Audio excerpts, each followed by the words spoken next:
أهلا بكم. الكلام عن الأرض والتاريخ أو ربط الأرض بالتاريخ كلام خطير جدا، خصوصا بقى لما يكون فيه قصد للتدليس وللتزوير، ويكون فيه بقى لعب بالمصطلحات وإسقاط فترات تاريخية ما وإظهار فترات تاريخية تاني بشكل أكبر، كل ده علشان يتناسب مع توجه معين. لما ده بيحصل بيكون الموضوع فيه خطورة شديدة جدا، والحديث على موضوع الشعوب الأصلية اللي سكنت الأرض ده حديث شائك جدا. لو هنتناوله بمنظور البعض فالمفترض بقى ان الاتراك الموجودين النهارده في الاناضول يرجعوا لاواسط اسيا، والعرب الموجودين في السعوديه دلوقتي او في الكويت يرجعوا لليمن او للعراق على حسب الراي اللي انت بتتبعه، والاوروبيين او تحديدا الفرنسيين والالمان يرجعوا هم كمان لشمال اوروبا للمنطقه الاسكندنافيه او لمناطق تانية طبقا لاراء اخرى. الكلام عن الارض والتاريخ بالشكل ده من اخطر ما يكون. وهل بقى وجود شعب على ارض ما يعتبر احتلال؟ وامتى اصلا يكون وجود الشعب ده على الارض ديت احتلال؟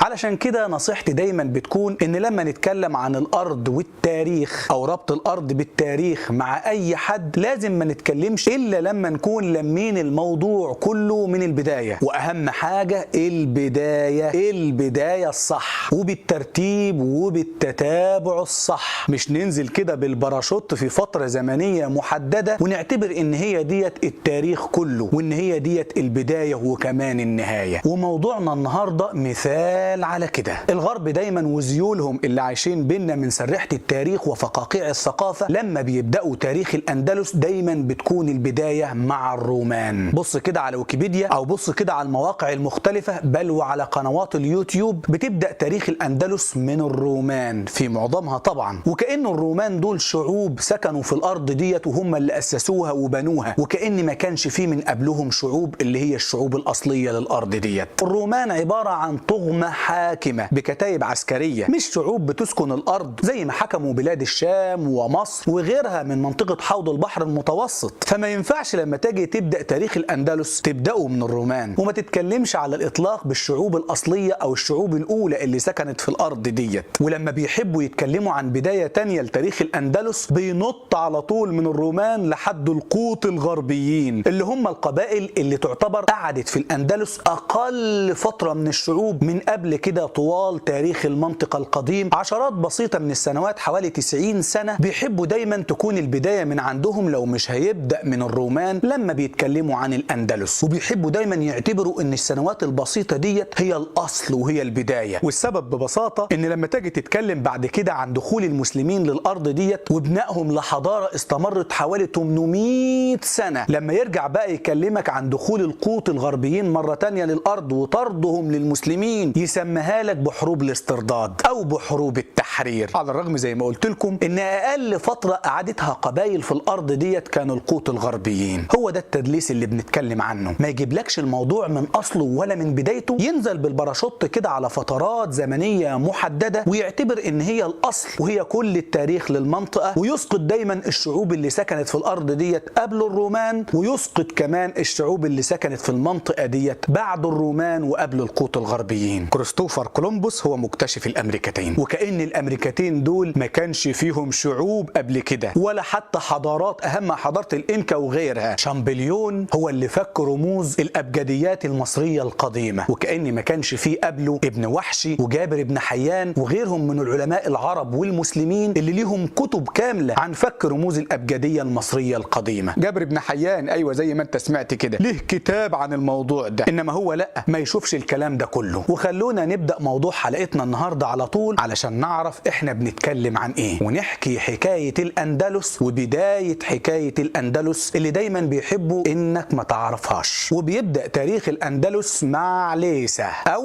اليسا او اليسار، الملكه الفينيقيه اللي اسست او قيل ان هي اللي اسست قرطاجه. الفينيقيون اللي خرجوا من الشرق واتجهوا نحو شمال أفريقيا وأسسوا هناك قرطاجة، وأسسوا هناك مستعمرات قوية جدا سيطرت على الملاحة في البحر المتوسط، وهناك امتزجوا واتحدوا مع الشعوب الأصلية اللي كانت عايشة في شمال أفريقيا، ونشأ من الاتحاد ده الشعوب البونيقية أو اللي بيحبوا يسموها البونية. السكان الأصليين للأندلس هم الشعوب دول، أيوة زي ما انت سمعتها كده. أسس القرطاجيون ليهم مستعمرات في معظم نواحي البحر المتوسط وخصوصا في النواحي الجنوبية، لكن من أهم المناطق اللي وصلوا لها هي شبه الجزيرة الأيبيرية، أيبيريا، اللي هيتعرف جزء واسع منها بعد كده باسم الأندلس. والكلام ده كان بدايته من 700 قبل الميلاد. وصل القرطاجيون اللي هو بقى الامتزاج اللي قلنا عليه ده بين الفينيقيين وشعوب شمال أفريقيا إلى شبه جزيرة أيبيريا، وهناك بدأوا يأسسوا ليهم حضارة، ومن هنا البذور الأولى للأندلس. بعيدا عن التاريخ القديم، من اللحظة دي بقى بدأت البذور اللي نثرت في كل مكان في شبه الجزيرة الأيبيرية، واللي تحولت بمرور الوقت لأشجار عملاقة من التحضر ومن الثقافة. وكلامنا هنا عن شبه الجزيرة الأيبيرية باستثناء منطقة الشمال اللي سكنها شعوب تانيين خالص قادمين من الشمال، من أقصى شمال أوروبا، وفي بعض الروايات قادمين من الجزر اللي كانت موجودة في المحيط الأطلسي، إنجلترا وأيسلندا وغيرها. لكن لازم ننبه هنا إن المنطقة ديت أصلا ما دخلتش تحت مسمى الأندلس، ولما فتح المسلمين الأرض ديت برضو ما دخلتش ضمن حدود الحكم الإسلامي إلا باستثناءات بسيطة في فترات زمنية بسيطة. وعلى مدار 700 سنة كاملة كان القرطاجيون والشعوب الأصلية اللي سكنت في المنطقة ديت بيبنوا حضارتهم وبيشكلوها. لما كانت لسه روما، مدينة روما اللي اتحولت بعد كده وأصبحت الجمهورية الرومانية وبعد كده الإمبراطورية الرومانية العظيمة، لما كانت لسه روما عبارة عن قرية صغيرة، بل يقال حتى إن ما كانش لسه اتأسست القرية دي في الوقت ده على إيد رومانوس اللي اتسمت باسمه، وكمان قبل خروج الإغريق في الخروج الكبير ليهم وتأسيسهم لمستعمرات بحرية هم كمان زي فينيقيا كده. قبل الكلام ده كله حتى إن هيرودوتو بيسجل لنا جملة مهمة جدا لما بنتكلم عن بداية تاريخ المنطقة ديت، إنهم هم من جعلوا الإغريق يعرفون أيبيريا. بيتكلم على الفينيقيين والقرطاجيين بعد كده، وبيقول إن هم دول اللي عرفوا الإغريق على الأرض اللي اسمها أيبيريا، واللي أسسوا فيها حضارة ليهم ومدن وشعوب سكنتها معاهم لما دخلوها، علشان يسعى الإغريق هم كمان إن يكون ليهم موطئ قدم في أيبيريا ويحاولوا يأسسوا ليهم مستعمرات هناك. لكن حتى المستعمرات ديت كانت مغلقة على نفسهم كده وما كانش ليها تأثير كبير قوي، وما استمرش معظمها لفترة طويلة. بتظهر بقى روما والجمهورية الرومانية أو جمهورية روما اللي بتحاول تسيطر على البحر المتوسط وتنافس الإغريق ومن قبلهم قرطاجة في السيطرة على البحر المتوسط. وبيبدأ بقى صراع طويل جدا بين الجمهورية الرومانية وبين قرطاجة، اللي بيأكد لينا على الكلام اللي احنا حكيناه على ان المنطقة ديت منطقة أيبيريا كانت جزء من شمال أفريقيا. أيوة زي ما انت سمعتها كده، كانت واستمرت لفترة طويلة جدا تعتبر جزء من شمال أفريقيا كشعوب وكثقافة وكحضارة وكامتداد تراثي. حتى بعد الفتح الإسلامي وأوروبا ما اعتبرتش المنطقة ديت جزء من أوروبا إلا في نهاية الوجود الإسلامي في أيبيريا. اندلعت بقى الحروب بين قرطاجة وبين روما لفترة زمنية مش قليلة، حانيبال وغيره من القادة، والصراعات والحرب البونية الأولى والحرب البونية الثانية وغيرها من الصراعات اللي كلها بتثبت أن هذه الأرض كانت امتداد لشمال أفريقيا، لحد ما بنوصل لسنة 18 قبل الميلاد. وفي السنة ديت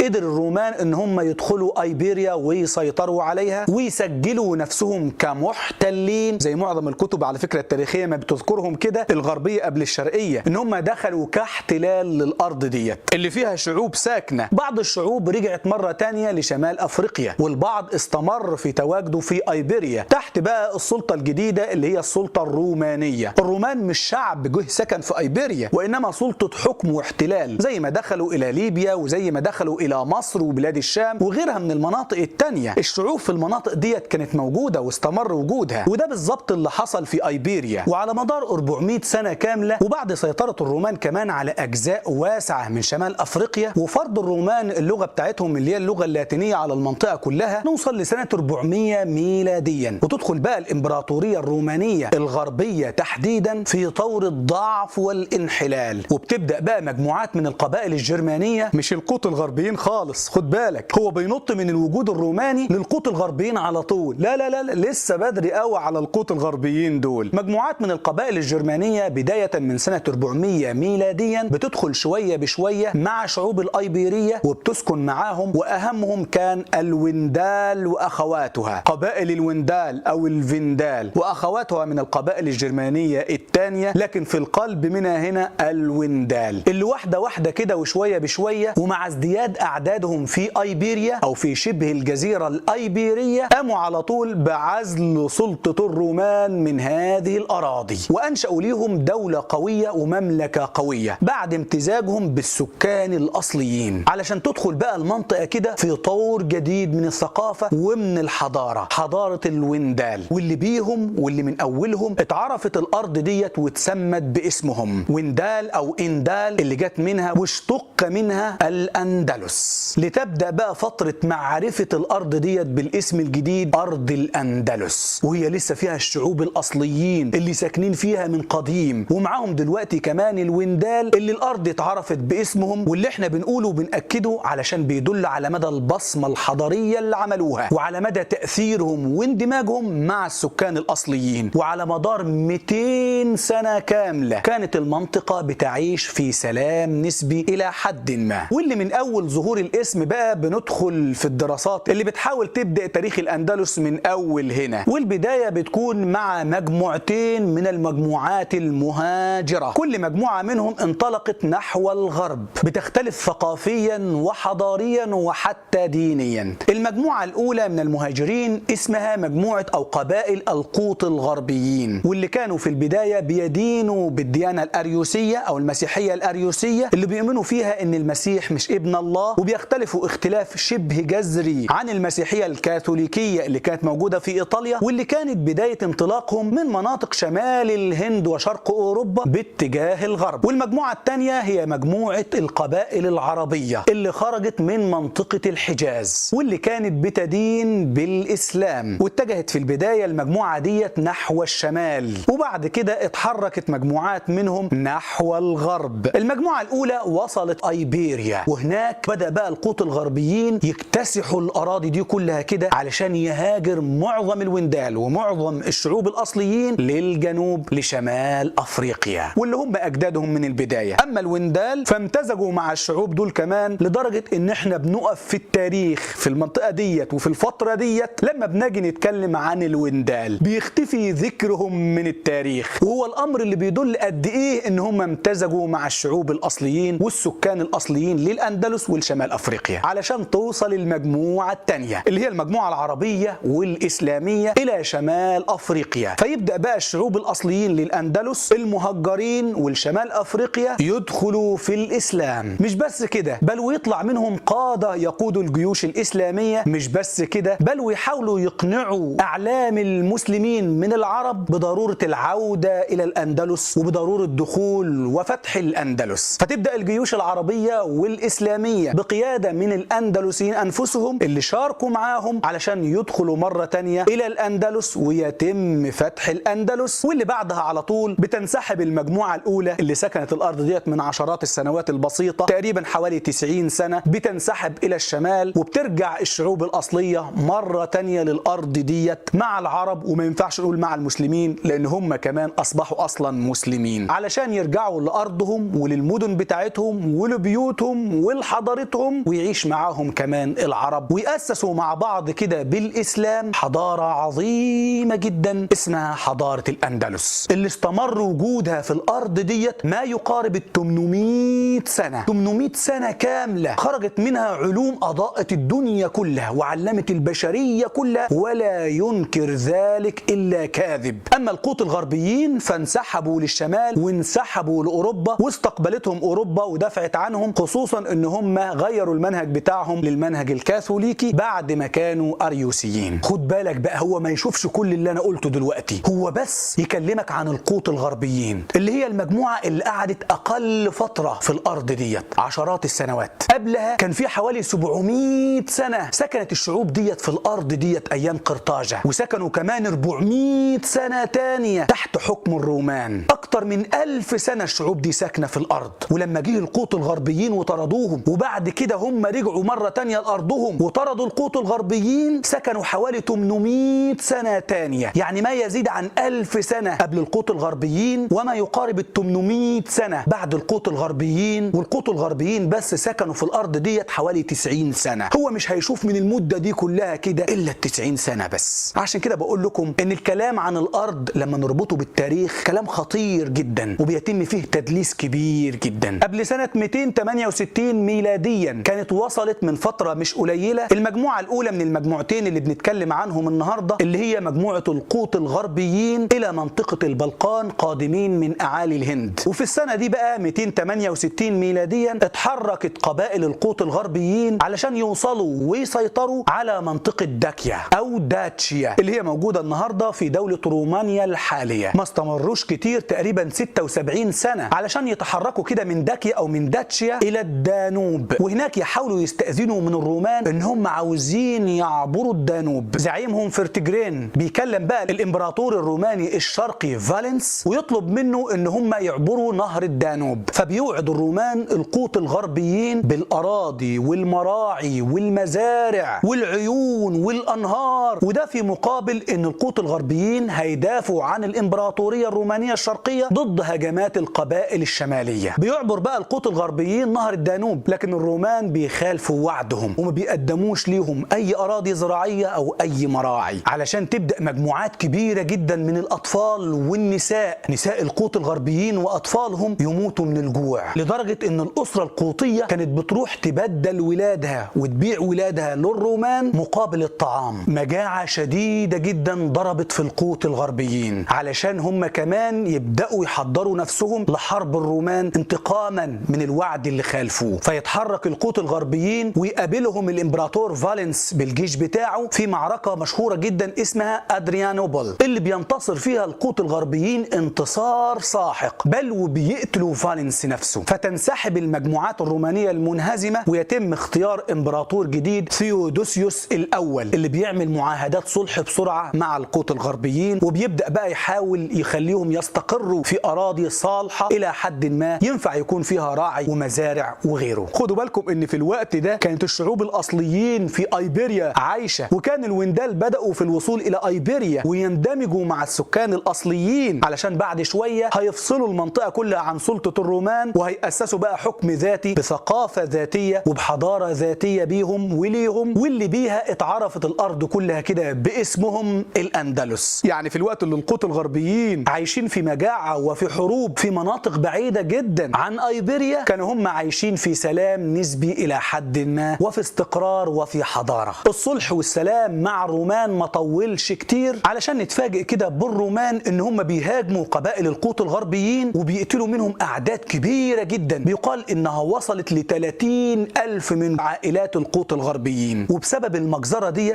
تجدد الصراع مرة تانية، اللي هو ما كانش وقف يعني بشكل كلي، وكان فيه مناوشات من وقت للتاني. فبيتحرك بقى القوط الغربيين وبيجتاحوا إيطاليا وبيصلوا إلى روما تحديدا سنة 410 ميلاديا وبيحاصروا روما. فبيحاول بقى الرومان إن هم يقدموا لهم أراضي علشان يرفعوا ويفكوا الحصار عن روما. فبيقولوا لهم على أيبيريا زي ما اتكلمنا من شوية، اللي هي أصلا خرجت من تحت قبضة الرومان. فبيخضع الرومان للمرة الثالثة ولا الرابعة القوط الغربيين وبيقدموا لهم أرض كان عليها شعب وكان فيها حضارة، الشعب الأيبيري وحضارته اللي بدأت تتشكل. فبتتحرك قبائل القوط الغربيين من أرض للتانية ومن بلد للتانية لحد ما بيوصلوا إلى جبال البرانس بين فرنسا وأسبانيا، وبيبدأوا بقى من هناك يشكلوا ليهم مملكتهم الأولى اللي هيحاولوا بيها يتوسعوا على حساب الشعوب الأصليين. وتيجي سنة 475 ميلاديا ويبدأ القوط الغربيين في الهجوم على أيبيريا وعلى الشعوب اللي ساكنة في أيبيريا، وتسقط في إيدهم مدينة تلو الأخرى وأراضي بعد أراضي. ومن سنة 507 ميلاديا لحد سنة 584 ميلاديا، وبيتقال بعد كده كمان 624 ميلاديا، كان القوط الغربيين بيجولوا ويصولوا في أيبيريا وبيقتلوا وبيسفكوا الدماء في سكانها الأصليين وبيهجروهم من أرض للتانية وبيهجروهم من مدينة للتانية. وفي الفترة دي بالتحديد سنة 622 ميلاديا كانت المجموعة الثانية العرب بدأوا هجرتهم من الحجاز، واللي كانت بدايتها مع هجرة النبي محمد صلى الله عليه وسلم نفسه من مكة للمدينة 622 ميلاديا. وبعدها بفترة بسيطة بدأت المجموعة دي تتجه شمالا زي ما هنشوف بعد شوية. يعني لما كان القوط الغربيين بيقتلوا في الشعوب الأصليين للأندلس وفي السكان الأصليين للأندلس وبيذبحوهم وبيهجروهم من الأراضي ومن المدن، في الفترة دي كانت المجموعة الثانية من الهجرات اللي بنتكلم عنها في حلقتنا النهاردة بدأت من الحجاز. اتهجر معظم السكان الأصليين من الأندلس جنوبا علشان يرجعوا لشعوبهم وللظهير الشعبي ليهم أرضهم في شمال أفريقيا ويسكنوا مع شعوب شمال أفريقيا ويمتزجوا معهم. في الفترة دي من قبلها بشوية وقت القتل وسفك الدماء والتهجير كان العرب بدأوا هجرتهم من الحجاز من مكة للمدينة، وبتيجي 633 ميلاديا وبيموت النبي محمد صلى الله عليه وسلم علشان يتحرك العرب شمالا ويوصلوا إلى بلاد الشام في نفس السنة، وبعد كده يتجهوا غربا فيصلوا إلى مصر سنة 640 ميلاديا بقيادة عمرو بن العاص رضي الله عنهم، ثم بيكملوا هجرتهم شرقا وبيصلوا إلى برقة سنة 642 ميلاديا، وبيصلوا بعد كده لتونس وما بعدها تحديدا سنة 661 ميلاديا ل 670 ميلاديا، وبيسيطروا بقى على معظم الأراضي اللي كانت خاضعة لقرطاجة قديما، وبتستقر لهم الأوضاع بشكل يكاد يكون كامل تحديدا سنة 698 ميلاديا، علشان تبدأ بقى شعوب شمال أفريقيا وشعوب الأندلس المهجرين بالدخول في الإسلام تباعا، بل وبالاشتراك في العمليات العسكرية للجيوش الإسلامية، بل وقيادة بعض الكتائب العسكرية كمان، وكل ده تحت قيادة عقبة بن نافع ومن بعده حسان بن النعمان وغيرهم من القادة المسلمين. وشوية بشوية بيبدأ مجموعات من الشعوب الأصليين للأندلس والشمال أفريقيا يقنعوا أعلام المسلمين بضرورة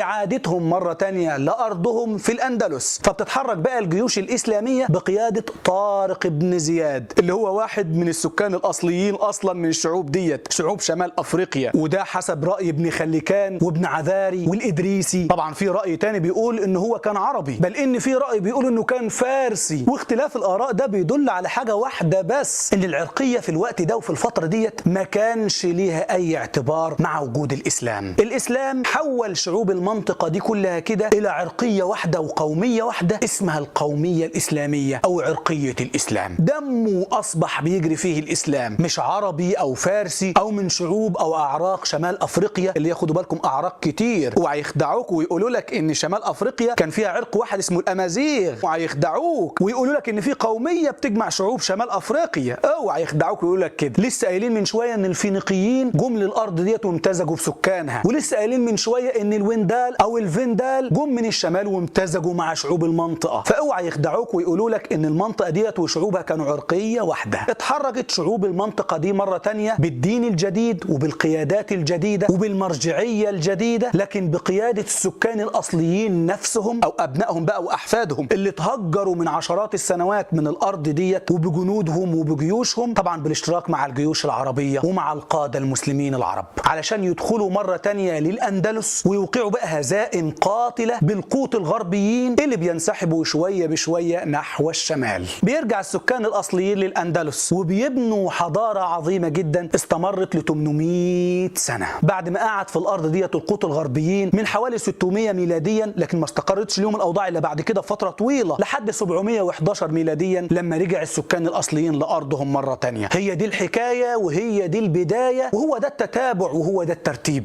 ما تخليش حد يدلس عليك وينزل لك بالباراشوت في فترات زمنية محددة ويعتبر لك إن هي ديت التاريخ كله ويخدعك ويكذب عليك. اللي يقول لك المسلمين احتلوا الأندلس اسأله وقول له احتلوها من مين وأخدوها من مين. إن عرف يرد عليك ويذكر لك القوط الغربيين، إن عرف يذكر الكلمة دي أصلا فوري له الحلقة ديت علشان يعرف البداية فين والحكاية إيه. واللي ما عرفش يرد عليك وهو ده اللي هيحصل فما تتعبش نفسك معاه وقول له بس المسلمين رجعوا أهل الأندلس لأرضهم وطردوا المحتلين وعاشوا معاهم في الأندلس مدة 800 سنة اللي هي الأرض اللي كان السكان دول عايشين فيها من قبل كده لمدة تزيد عن 1000 سنة. بل إن في التاريخ الأوروبي فترة الحروب الصليبية كانت الأرض ديت في الثقافة الأوروبية جزء من شمال أفريقيا وامتداد لشمال أفريقيا. والدليل ببساطة إن لما بدأت الحروب الصليبية الحملة الصليبية الأولى والحملة الصليبية الثانية ما شفناش أي جيوش اتحركت نحو الغرب نحو أيبيريا علشان تسترد الأرض دي بقى. بل إن الصليبية ما دعمتش القوط الغربيين إلا بعد ما حققوا شوية انتصارات وبعد ما عرفوا مدى الضعف اللي دخلت فيه المسلمين اللي كانوا في البلاد ديت. في الوقت ده تحديدا دعموا بقى القوط الغربيين. وفي الآخر بدأت بقى تظهر حروب الاسترداد وحروب التحرير في الثقافة الأوروبية من باب التدليس ليس إلا. كريستوفر كولومبوس مش هو مكتشف أمريكا، شامبليون مش أول من فك رموز الأبجدية المصرية القديمة، المسلمين ما احتلوش الأندلس، والهجمات البربرية للقوط الغربيين مش حروب استرداد.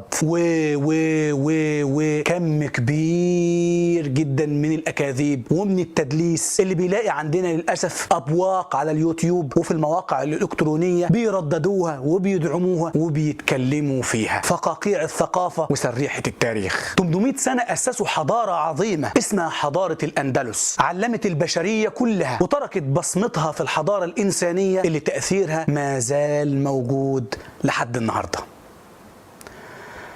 حلقتنا النهاردة كانت مجرد بداية وكانت مجرد دردشة عن بداية تاريخ الأندلس، وإن شاء الله هيكون لنا حلقات عن الأندلس برضو من بداية الفتح ولحد النهاية، نعرف فيها إزاي المسلمين رجعوا مرة تانية، المسلمين من شعوب شمال أفريقيا للأرض ديت، وأهم الأحداث اللي حصلت وحضارتهم العظيمة إزاي بنوها، وفي النهاية أسباب الضعف والانهيار والتفكك والانحلال واللي يشبه إلى حد ما اللي موجودة فيه دلوقتي دولنا العربية والإسلامية.